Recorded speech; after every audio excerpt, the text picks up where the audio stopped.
साल का सबसे बड़ा त्योहार दिवाली, और दिवाली सिर्फ एक दिन का नहीं है, ये दीपोत्सव 5 दिनों तक मनाया जाता है। दिवाली के बाद में आता है गोवर्धन, और ये भी एक बहुत बड़ा त्योहार है अपने आप में। इसे अन्नकूट के रूप में भी जाना जाता है। साथ ही साथ फिर आता है भाई दूज, भाई बहन के निश्चल प्रेम का प्रतीक। अब जिस तरीके से दिवाली पर पूजा की जाती है, पूरे विधि विधान के साथ में माँ लक्ष्मी को पूजा जाता है, उसी के बाद में गोवर्धन पर्वत यानी गोवर्धन बाबा की पूजा भी की जाती है। उसके लिए भी कुछ विधि विधान होते हैं, वो पूजा कैसे की जाए उसको लेकर के भी हम बात करेंगे। साथ ही साथ भाई दूज का ये जो त्योहार है ये क्यों मनाया जाता है, और आप जब अपने भाई के कलाई पर वो मौली बांधेंगे, वो रक्षा सूत्र बांधेंगे, तो आपकी जो थाली होती है पूजा की उसको भी कैसे सजाना है, ये सब तमाम सवाल, इनके जवाब भी हम आपको देंगे। नमस्कार, मैं हूं आपके साथ में राखी सिंह। एक बार फिर से हमारे साथ में स्टूडियो में योगेश जी आए हैं। योगेश जी बहुत बहुत नमस्कार। दिवाली की बात हो चुकी है योगेश जी, आज हम बात कर रहे हैं गोवर्धन त्योहार की और साथ ही साथ भाई दूज की। गोवर्धन का जो त्योहार है वो श्री कृष्ण ने, क्योंकि तमाम जो आसपास के गांव के रहने वाले जितने भी लोग थे, इंद्र के प्रकोप से उन्हें बचाया था। अपनी चुटकी उंगली पर गोवर्धन पर्वत उन्होंने उठाया था। शायद उसको याद करके तो मनाती हैं गोवर्धन, और भी कोई कारण और भी कोई मान्यता अगर हो तो जरा वो भी बताएं। जी, गोवर्धन पर्व दीपावली के बाद मनाया जाने वाला एक प्रमुख पर्व है। 5 दिवसीय दीपोत्सव जो महापर्व है उसके चौथे दिन गोवर्धन महाराज की पूजा की जाती है, अर्चना की जाती है। हिंदू धर्म में इस गोवर्धन पूजा का अपना एक विशेष और एक अनूठा महत्व माना गया है। इस दिन गोबर से गोवर्धन पर्वत बनाकर भगवान श्री कृष्ण की पूजा अर्चना की जाए तो ऐसा माना जाता है कि व्यक्ति के बहुत सारे दुख और कष्ट उनमें कमी देखने को मिलती है। इस दिन गाय माता, गोवर्धन पर्वत, भगवान श्री कृष्ण के साथ ही माता लक्ष्मी की भी पूजा करने का विधान है, और भगवान कृष्ण को इस दिन अन्नकूट का भोग लगाया जाता है। इस गोवर्धन पर्व को अन्नकूट पर्व के नाम से भी जाना गया है। मान्यताओं के अनुसार इस दिन गाय की पूजा करने के बाद में उसके मालिक को उपहार स्वरूप अन्न, वस्त्र और कुछ दक्षिणा भी अवश्य भेंट करनी चाहिए। और इसके साथ ही पीपल के वृक्ष पर आपको घी का दीपक जलाना चाहिए, और संभव हो सके तो अपने घर के ईशान कोण में भी आपको घी के दीपक का जलाना चाहिए। ये आपकी सुख, शांति और समृद्धि में वृद्धि करने वाला होता है। इस दिन आप चाहें तो विष्णु सहस्त्र नाम का पाठ कर सकते हैं, इससे आपके धन में बढ़ोतरी देखने को मिलेगी। इस पर्व के माध्यम से घर परिवार के लिए सुख, समृद्धि और अच्छी सेहत के साथ ही लंबी आयु की कामना भी देखने को मिलती है। जो गोवर्धन जो पर्व है, यह पूजा है गोवर्धन पर्व की, वो अहंकार और आत्म केंद्रित सत्ता पर धार्मिकता की विजय को लेकर के ये मनाया जाता है। इस दिन विभिन्न क्षेत्रों के जो लोग हैं वो अपनी अपनी मान्यताओं के अनुसार इस त्योहार को प्रेम से मनाते हैं। अब वही सवाल जो कि खासा महत्वपूर्ण है कि जो भी त्योहार है वो कब मनाया जाएगा, वो तिथि जो है वो जरा बताएं ताकि सभी का जो संशय है वो इसको लेकर के दूर हो। देखिए, गोवर्धन पर्व इस बार दीपावली की वजह से थोड़ी सी परेशानी देखने को मिल रही है। तो ये तो तय है कि दीपावली के दूसरे दिन गोवर्धन पर्व मनाया जाता है। अब 1 तारीख को दीपावली है, तो उसके बाद में गोवर्धन पर्व मनाया जाएगा। 5 दिवसीय इस दीपोत्सव पर्व में चौथे दिन गोवर्धन की पूजा हो रही है। तो गोवर्धन पर्वत जो है वो ब्रज में स्थित एक छोटी सी पहाड़ी है जिसको गिरिराज जी के नाम से भी जाना जाता है। अब बात करें कि इसको कब मनाया जाएगा, तो थोड़ा सा जो परेशानी वाला विषय है वो दीपावली को लेकर है। तो 1 तारीख को दीपावली है। इस बार गोवर्धन पूजा का जो ये पावन त्योहार है वो 2 नवंबर को मनाया जाएगा।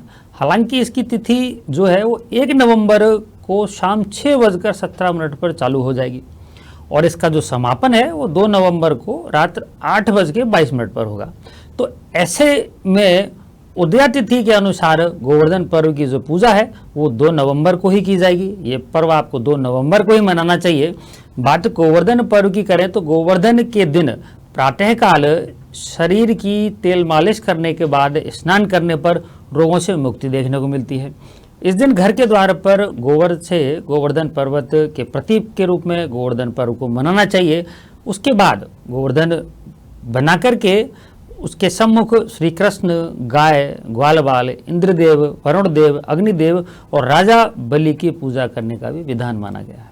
ये तो हो गया कि विधान पूजा का आपने बताया, लेकिन वो पूजा किस विधान से की जाए वो तरीका भी बता दीजिए, क्योंकि इतना तो हमें पता है कि गोबर को का इस्तेमाल करके और गोवर्धन पर्वत बनाया जाता है, कान्हा जी बनाए जाते हैं, आसपास छोटी छोटी पहाड़ियाँ बनाई जाती हैं, उसको नाभि को शायद दूध डालकर भरा भी जाता है। वो पूजा का क्या जो तरीका है वो भी थोड़ा सा बता दें। देखिए, गोवर्धन पर्व की पूजा है वो अपने आप में विशेष महत्वपूर्ण मानी गई है। इसके भी कुछ नियम है और नियम के माध्यम से कोई भी पूजा की जाती है तो उसके ठीक परिणाम देखने को मिलते हैं। गोवर्धन पूजा वाले दिन ब्रह्म मुहूर्त में उठकर स्नान करके आपको कृष्ण जी की पूजा अर्चना करनी चाहिए। घर के आंगन में गोवर्धन महाराज की आप एक प्रतिमा बनाएं। इस पर्वत का विशेष महत्व है क्योंकि यह भगवान श्री कृष्ण के द्वारा उठाया गया था। गोवर्धन महाराज के साथ गाय, बछड़े व ब्रज आदि की भी आपको प्रतिमाएं बनानी चाहिए। इसके बाद प्रतिमा को फूल और खील से सजाया जाता है और फिर गोवर्धन महाराज के साथ में गाय, गोपी आदि को रोली, अक्षत और चंदन लगाया जाता है। गोवर्धन पूजा में गायों की पूजा का विशेष महत्व माना गया है। इस दिन गायों को सजाकर उनकी पूजा की जाती है और उन्हें मिठाई भी खिलाई जाती है। इसके बाद दूध, पान, खील, बताशे, अन्नकूट आदि चीज़ें अर्पित करें और पूरे परिवार के साथ में पानी में दूध मिलाकर गोवर्धन महाराज की 7 बार आपको परिक्रमा करनी है। परिक्रमा करने के बाद घी का दीपक जलाकर गोवर्धन की आरती करें। गोवर्धन महाराज के आपको जयकारे भी लगाने चाहिए। जो लोग मथुरा जा सकते हैं वे वहाँ गोवर्धन पर्वत की वास्तविक परिक्रमा कर सकते हैं और जो जाने में सक्षम नहीं है वो घर पर भी बनाए गए गोवर्धन पर्वत की परिक्रमा कर सकते हैं। ऐसी स्थिति में व्यक्ति की सभी मनोकामनाएं पूर्ण होती है। पौराणिक मान्यताओं के मुताबिक भगवान श्री कृष्ण ने ब्रजवासियों को भारी बारिश से बचाने के लिए गोवर्धन पर्वत को अपनी उंगली पर उठा लिया था। इस दिन भगवान श्री कृष्ण के प्रति आभार व्यक्त किया जाता है। बच्चों में ये जो त्योहार है वो इसलिए ज़्यादा इसका बच्चों को क्रेज रहता है, इसलिए पसंद किया जाता है कि उस दिन 56 भोग बनता है।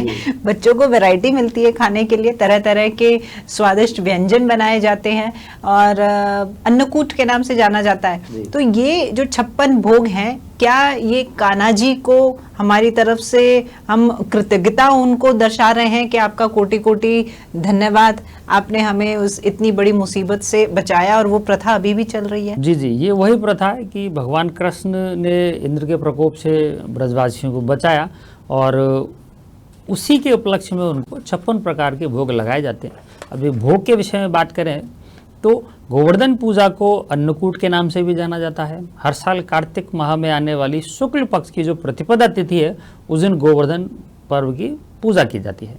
इस दिन भगवान श्री कृष्ण की पूजा भी की जाती है। धार्मिक मान्यताओं के अनुसार भगवान श्री कृष्ण की पूजा अर्चना करने से समस्त जो दुख हैं, संताप हैं, वो दूर होने लग जाते हैं। इस दिन भगवान कृष्ण को 56 प्रकार के भोग लगाने की परंपरा चली आ रही है। इस दिन बनने वाले अन्नकूट में कई तरह की सब्जियाँ, कढ़ी, चावल, खीर, मिठाइयाँ, रबड़ी जो कि ब्रज क्षेत्र में काफ़ी प्रसिद्ध है, रबड़ी है, पेड़े हैं, पुए, मक्खन, मिश्री, पूड़ी इत्यादि व्यंजन बनाए जाते हैं और भगवान श्री कृष्ण को ये 56 प्रकार के भोग लगाए जाते हैं। अब इसकी वजह है कि श्री कृष्ण ने ब्रजवासियों को इंद्रदेव के प्रकोप से बचाया था, इसलिए सभी ब्रजवासियों ने श्री कृष्ण के लिए 56 प्रकार के भोग तैयार किए। तभी से इस परंपरा की शुरुआत मानी गई है। इसलिए आज भी गोवर्धन पर्व की पूजा में 56 प्रकार के भोगों का प्रयोग किया जाता है और ऐसी मान्यता है कि जब श्री कृष्ण को 56 प्रकार के भोग लगाए जाते हैं तो उन व्यक्तियों के जीवन में किसी भी चीज़ की कमी नहीं होती और जो परेशानियां हैं वो कम होने लग जाती हैं। भोग की बात हो रही है तो क्या ज्योतिष के साथ में भोग को लेकर के भी कोई यहाँ पर उपाय है कि किस राशि के व्यक्ति को किस तरह का भोग जो है वो श्री कृष्ण को अर्पित करना है, ये भी कहीं उससे जुड़ा हुआ है? हाँ, ज्योतिष में ऐसी कई सारी मान्यता देखने को मिलती है कि व्यक्ति अपनी राशि के अनुसार अगर श्री कृष्ण को भोग लगाता है तो उसके जीवन में सकारात्मक परिणाम देखने को मिलते हैं।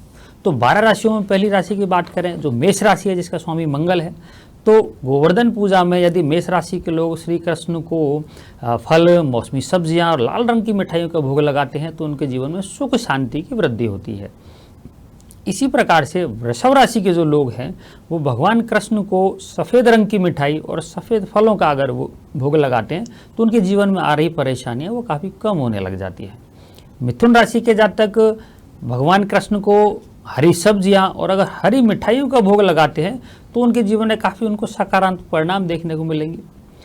कर्क राशि के जातक सफ़ेद रंग की मिठाई का भोग लगाएं भगवान कृष्ण को, उनके जीवन में काफ़ी उनका आशीर्वाद देखने को मिलेगा, सुख शांति की वृद्धि होगी। सिंह राशि वाले जातक भगवान कृष्ण को मौसमी फल, मौसमी सब्जियां और लाल रंग की मिठाई का अगर भोग लगाते हैं तो जल्द ही उनको अपने जीवन में श्री कृष्ण की कृपा की प्राप्ति होगी। कन्या राशि वाले जातक हरे रंग की मिठाई का श्री कृष्ण को भोग लगाएं, हरी सब्जियों का उनको भोग लगाएं, तो ऐसी स्थिति में उनके जीवन में जो खुशहाली है वो निश्चित रूप से उनको देखने को मिलेगी, मनोकामना जल्दी पूर्ण होंगी। तुला राशि के जातक भगवान कृष्ण को प्रसन्न करने के लिए सफ़ेद रंग की मिठाइयों का भोग लगाएं, इससे उनके जीवन में काफ़ी परेशानियां कम उनको देखने को मिलेंगी। वृश्चिक राशि के जातक जिनका स्वामी मंगल है तो वो लाल रंग की मिठाई का भोग लगाएं भगवान कृष्ण को, तो निश्चित रूप से उनको कृपा देखने को मिलेगी और जीवन में धन धान्य की वृद्धि भी उनके दिखाई देगी। धनु राशि के जातक भगवान कृष्ण को पंचफल चढ़ाएं, बेसन से बनी हुई मिठाई चढ़ाएं, तो निश्चित रूप से उनके जीवन में आ रही जो परेशानियां हैं वो उनके कम दिखाई देने लग जाएंगी। मकर राशि वाले जातक गोवर्धन पर्व के दिन भगवान कृष्ण को अगर पंचमेवे की मिठाई लगाते हैं, भोग लगाते हैं, तो निश्चित रूप से उनके जीवन में काफ़ी परेशानियां कम हो जाएंगी। कुंभ राशि वाले जातक भगवान कृष्ण को गोवर्धन पर्व पर अगर ये भी 5 प्रकार की मिठाइयों का भोग लगाते हैं तो जीवन में जल्दी इनके ऊंचा जो मुकाम है उनको हासिल होगा। और मीन राशि के जातक अगर भगवान कृष्ण को बेसन के अगर लड्डू चढ़ाते हैं, मिठाई लगाते हैं, तो निश्चित रूप से उनके जीवन में सकारात्मक परिणाम और सुख शांति में वृद्धि देखने को मिलेगी। जी, इसके अलावा ये तो राशि अनुसार हो गया। इसके अलावा सामान्य रूप से अगर कोई भी व्यक्ति गोवर्धन पूजा के समय कुछ ऐसे खास उपाय करे जिससे उसके जीवन में उन्नति हो, समृद्धि हो और किसी भी तरह का कोई व्यवधान हो तो वो दूर हो जाए, वो भी जरा बता दीजिए। देखिए, हम हर प्रोग्राम में उपाय जरूर लेके आते हैं, तो इसमें भी उपाय लेके आए हैं। उपाय करने के सकारात्मक परिणाम जरूर मिलते हैं, बस व्यक्ति मन से करे और लंबे समय तक करे। तो गोवर्धन पर्व, इस दिन आप गोवर्धन पर्वत उठाए हुए श्री कृष्ण जी की तस्वीर घर में लगा सकते हैं। अपनी उंगली पर गोवर्धन पर्वत उठाए श्री कृष्ण की जो तस्वीर आपको ऐसी जगह लगानी है जो सभी घर के लोगों को वो नजर आती रहे। तो ऐसा माना जाता है कि परिवार के सदस्यों में आपसी तालमेल और विश्वास इस मूर्ति के तस्वीर के माध्यम से आपको बना हुआ देखने को मिलेगा। इसी प्रकार से गोवर्धन पूजा के दिन भगवान श्री कृष्ण को अन्नकूट का भोग लगाने से भी ऐसा माना जाता है कि घर में सुख शांति और समृद्धि बनी रहती है और श्री कृष्ण की कृपा भी आपके ऊपर हमेशा दिखाई देगी। पीपल की पूजा का भी इस दिन विधान है। तो गोवर्धन पूजा के पावन अवसर पर भगवान विष्णु को प्रसन्न करने के लिए आप पीपल के पेड़ के सामने 7 दीपक जलाएं, इससे आपकी मनोकामनाएं पूर्ण होंगी। तुलसी की पूजा भी की जा सकती है। इस दिन आप तुलसी माता को जल चढ़ाएं, उनके आगे घी का दीपक जलाएं। ऐसा करने से तुलसी माँ प्रसन्न होती है और आपको लक्ष्मी की निश्चित रूप से प्राप्ति देखने को मिलेगी। गोवर्धन पूजा के दिन गाय को स्नान कराकर तिलक करें, उसको फल चारा खिलाएं और उसकी 7 बार परिक्रमा करें। इसी प्रकार से गोवर्धन पूजा के समय एक थाली में 5 गोमती चक्र, 5 कोड़ियाँ रखें और उनको भी रोली चावल से उनकी पूजा करें। पूजा के बाद उन्हें उठाकर एक लाल कपड़े में बांधकर अपनी तिजोरी में रख लें। ऐसा करने से भी आपको धन में वृद्धि दिखाई देगी। अगर आप अपने बच्चों के करियर में उन्नति देखना चाहते हैं तो आपको विष्णु मंदिर में इस दिन हरी सब्जियों का दान करना चाहिए और 108 बार आपको भगवान विष्णु के मंत्र का जाप करना चाहिए। ओम नमो भगवते वासुदेवाय नारायणाय, या मंत्र का जाप कर सकते हैं। इसी प्रकार से गोवर्धन पूजा के समय एक हल्दी की गांठ लें आप, एक गोमती चक्र, कौड़ी, गुंजा फल और 5 मुखी रुद्राक्ष लेकर एक पोटली में बांधें और उसकी पोटली की पूजा करके आप अपने तिजोरी में रखिए। निश्चित रूप से आपको धन में वृद्धि देखने को मिलेगी। चलिए ठीक है, ये उपाय भी हो गए और ज़रूर हमारे दर्शक ये सब सुन भी रहे हैं और वो इनको इसके ऊपर काम भी करेंगे और उनके जीवन में जितने भी व्यवधान होंगे उन व्यवधानों से भी उनको मुक्ति मिलेगी। ये तो बात होगी गोवर्धन की। अब मैं भाई दूज को लेकर के आपसे चर्चा करूंगी, लेकिन फिलहाल उससे पहले हम एक छोटा सा ब्रेक लेंगे। ब्रेक के बाद आपका स्वागत है। रक्षाबंधन की ही तरह भाई बहन के बीच अटूट प्रेम और विश्वास का प्रतीक है भाई दूज। अब हम भाई दूज को लेकर के भी बात करेंगे। भाई दूज का ये जो पर्व है पंडित जी, इस बार कब मनाया जाएगा, इसको लेकर के आप थोड़ा सा बताएं और क्या मुहूर्त रहने वाला है। जी देखिए, भाई दूज का जो पर्व है वो ये 5 दिवसीय जो दीपोत्सव है, इसका आखिरी पर्व माना जाता है। गोवर्धन पर्व के दूसरे दिन भाई दूज का पर्व मनाया जाएगा। हिंदू धर्म में भाई दूज का पर्व काफ़ी महत्वपूर्ण है। यह दीपावली के 2 दिन बाद मनाया जाने वाला पर्व है। इस पर्व के साथ 5 दिवसीय जो दीपोत्सव पर्व उसका भी समापन देखने को मिलेगा। भाई दूज का पर्व भाई बहन के प्रति विश्वास और प्रेम का ये एक पर्व माना जाता है और देश के विभिन्न हिस्सों में विभिन्न प्रकार से ये मनाया जाता है। बात करें कि अब इसको कब मनाया जाएगा, तो हर साल कार्तिक मास की शुक्ल पक्ष की द्वितीय तिथि के दिन भाई दूज का पर्व मनाया जाता है। कार्तिक मास की जो द्वितीय तिथि का आरंभ है इस वर्ष, वो 2 नवंबर की रात में आपको 8:22 पर देखने को मिलेगा और कार्तिक द्वितीय तिथि का जो समापन है वो 3 नवंबर को रात में 10:06 पर होगा। तो उदया तिथि में द्वितीय तिथि जो है वो 3 नवंबर को होने के कारण भाई दूज का यह पर्व 3 तारीख को ही मनाया जाएगा। भाई दूज के दिन जो भाई अपनी बहन के घर जाता है, उससे तिलक करवाता है, उसके साथ बैठ के भोजन करता है, तो ऐसी मान्यता है कि कलह, बदनामी, शत्रु भय आदि का उसको जीवन में सामना नहीं करना पड़ता। भाई दूज के दिन बहन के बीच सौमनस्य और सद्भावना का ये जो पावन प्रवाह है वो देखने को मिलता है और भाई दूज के दिन भाई बहन को सुख, समृद्धि, संपत्ति और धन की प्राप्ति होती है। भाई दूज के दिन यमराज और यमुना का भी पूजन दिखाई देता है, करने की मान्यता है। भाई दूज का ये जो पर्व मनाया जाता है, इसके पीछे की एक कथा तो शायद सभी जानते हैं। जब श्री कृष्ण ने राक्षस नरकासुर को हराया था, हराने के बाद में अपनी बहन सुभद्रा के पास गए थे तो उन्होंने उनका तिलक करके और मिठाई खिला के स्वागत किया था। उसी तर्ज पर भाई दूज का पर्व की आपसी जो प्रेम है भाई बहन के बीच वो बना रहे। अब इस कथा के अलावा क्या कोई और भी ऐसी कोई पौराणिक कथा है जो कि इसका आधार हो, तो जरा वो बताएं। जी जी जी, इसकी एक बड़ी प्रसिद्ध कथा है। यम द्वितीया के नाम से भी इस पर्व को मनाया जाता है, तो यमराज से जुड़ी हुई एक कथा है। तो जिस तरह रक्षाबंधन पर बहनें भाई की कलाई पर धागा बांधती हैं, उसी तरह भाई दूज के दिन भी बहनें भाइयों की रोली करती हैं, टीका करती हैं। इसके बाद भाई को मिठाई खिलाकर उन्हें नारियल देती हैं। पौराणिक मान्यताओं की अगर बात करें तो सूर्यदेव और उनकी पुत्री छाया की 2 संतानें थी, यमराज और यमुना। तो दोनों में आपसी काफ़ी प्रेम था।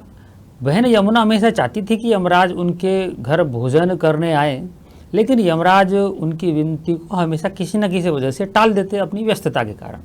एक बार कार्तिक माह के शुक्ल पक्ष की द्वितीय तिथि पर दोपहर में यमराज उनके घर पहुंचते हैं। यमुना अपने घर के दरवाजे पर भाई को देखकर काफ़ी प्रसन्न होती है। इसके बाद यमुना के मन में भाई यमराज को भोजन कराने की इच्छा होती है, उनको भोजन कराती है। बहन का यह स्नेह देखकर यमदेव उनको वरदान मांगने के लिए कहते हैं। तो इस पर उन्होंने यमराज से ये वचन मांगा कि वो हर साल कार्तिक माह के शुक्ल पक्ष की द्वितीय तिथि पर भोजन करने के लिए उनके पास आएंगे। साथ ही ये भी कहा कि मेरी तरह जो बहन इस दिन अपने भाई का आदर सत्कार करेगी, उनको टीका लगाएगी, तो उनमें यमराज का भय नहीं होना चाहिए। तब यमराज को बहन को यह वरदान देते हुए कहा कि आगे से ऐसा ही होगा। तब से यही परंपरा चली आ रही है। यदि भैया दूज वाले दिन यमराज और यमुना का पूजन किया जाता है तो निश्चित रूप से जीवन में सकारात्मक परिणाम देखने को मिलते हैं। भाई दूज का ये जो पर्व है उस दिन पूजा भी की जाती है। भाई को जब आप तिलक लगाते हैं, रोली लगाते हैं, कलावा बांधते हैं, वो भी एक पूजा की विधि होती है। वो पूजा की थाली कैसे सजाएं, ये बड़ा चिंता रहती है कि कहीं कोई चीज़ छूट ना जाए, तो वो थोड़ा सा पूजन विधि भी बताएं। हाँ, वैसे तो देखिए भाई दूज की जो पूजन विधि है बेहद सामान्य है।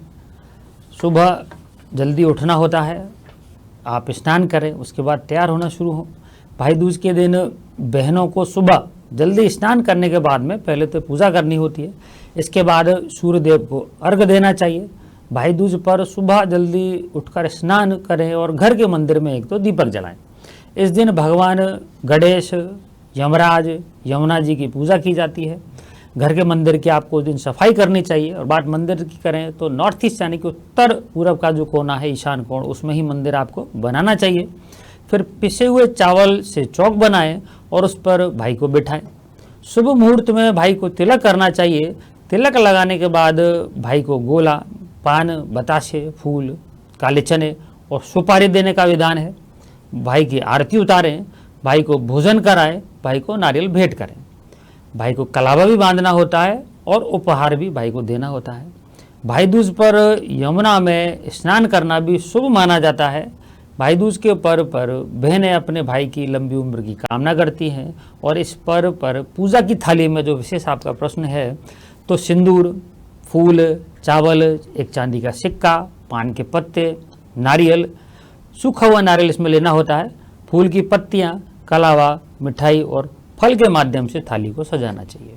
अच्छा, तिलक को लगाने को लेकर के भी बहुत सारी भ्रांतियां हैं कि कहते हैं आमतौर पर कि अगर जल्दबाजी में जब कोई किसी को तिलक लगा रहा है तो कहते हैं कि लंबा लगाएं, और अगर कोई गोल लगा रहा है तो कह रहे हैं कि नहीं, उसे बीचों बीच, माथे के बीचों बीच ना लगाएं, थोड़ा सा टेढ़ा लगाएं तो वो ज़्यादा शुभ होता है। अब ये चीज़ें हम तो समझते नहीं हैं, क्या भाई दूज के दिन भाई को भी तिलक लगाने का कोई एक अलग तरीका होता है? तो थोड़ा वो भी बताएं।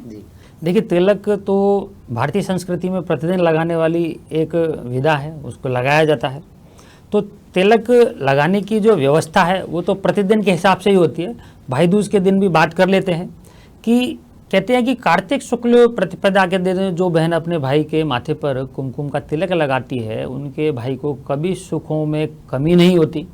हिंदू मान्यताओं के अनुसार भाई दूज के दिन जो भाई अपनी बहन के घर जाकर तिलक करवाता है, भोजन करता है, उसकी अकाल मृत्यु का जो भय है वो समाप्त हो जाता है। माथे पर तिलक लगाने से एक तो सकारात्मक ऊर्जा में वृद्धि होती है, कुंडली में अगर कुछ दोष विद्यमान है तो उनकी शांति दिखाई देती है।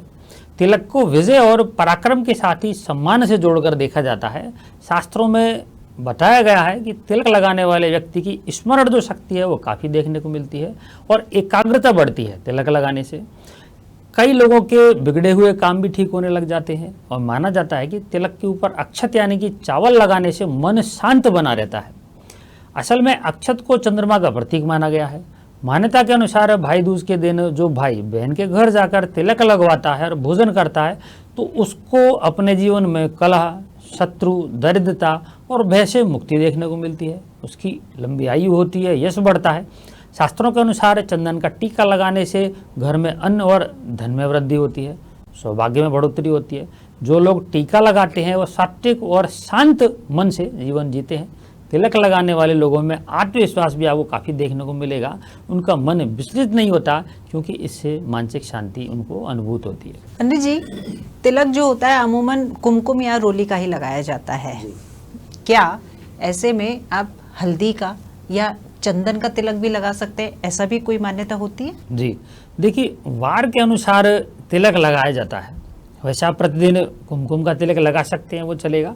लेकिन अगर वार के अनुसार स्पेशली तिलक लगाया जाता है तो निश्चित रूप से आपको काफ़ी सकारात्मक परिणाम देखने को मिलेंगे। जैसे कि सोमवार का दिन है तो सोमवार के दिन आपको सफ़ेद चंदन का तिलक लगाना चाहिए, इससे मन शांत रहता है। मंगलवार के दिन तेल में सिंदूर मिलाकर टीका लगाना चाहिए, ये काफ़ी शुभ माना जाता है। बुधवार के दिन सिर्फ सिंदूर का टीका ईश्वर की कृपा बनी रहती है लगाने से। गुरुवार के दिन पीला चंदन या हल्दी का टीका लगाइए, इससे घर में सुख शांति में वृद्धि होती है। शुक्रवार के दिन आप चंदन या कुमकुम का टीका लगा सकते हैं, इसमें घर में सुखियाँ आती हैं। शनिवार के दिन भस्म का टीका लगाने से आपकी काफ़ी सारी विपदाएं दूर होती हैं। और इसी प्रकार से रविवार के दिन लाल चंदन का टीका लगाने से मान सम्मान और धन में वृद्धि होती है। एक सिंदूर वाली जो बात आई थी वो आपको बता दूं कि जब व्यक्ति हनुमान जी पे कई बार चोला चढ़ाता है तो जो बचा हुआ जो चोला है उसको घर पे ज़रूर लेके आना चाहिए। उससे आप घर पे स्वास्थ्य बनाइए, निश्चित रूप से आपको घर में पॉजिटिव एनर्जी देखने को मिलेगी। और उस सिंदूर से मंगलवार और शनिवार को खुद भी टीका करना चाहिए, उसमें आपको सकारात्मक ऊर्जा जरूर दिखाई देगी। सकारात्मकता की बेहद आवश्यकता होती है हर किसी को, अगर ऐसा है तो ये तो ज़रूर करना चाहिए।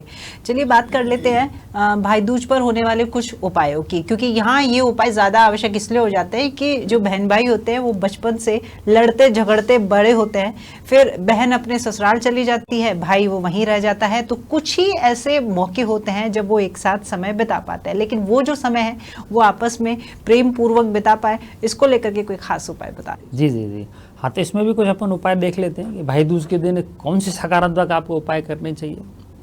तो इस दिन बहनें भाई के साथ यमुना नदी में स्नान करें, यह काफ़ी शुभ माना जाता है।